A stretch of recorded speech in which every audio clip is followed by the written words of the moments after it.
میں اساتذہ کی مختلف تنظیموں کا اپنے مطالبات کے حق میں احتجاجی دھرنا۔ مطالبات تسلیم نہ کیے گئے تو وزیر اعظم عمران خان کے گھر کے باہر احتجاجی دھرنا دیں گے۔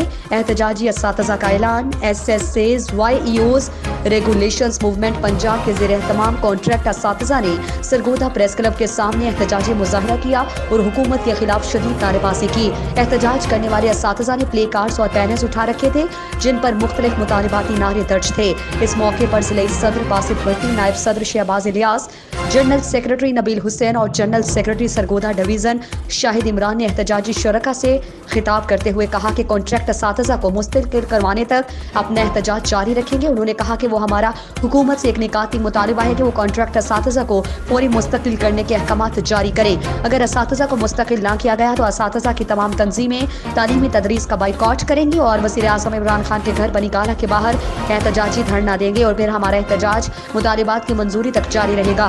کسی بھی قسم کے ہتھکنڈوں سے ہمیں اٹھایا نہیں جا سکے۔ اساتذہ نے اپنے مطالبات کے حق میں احتجاجی جلوس بھی نکالا جو پریس کلب پہنچ کر اختتام پذیر ہوا۔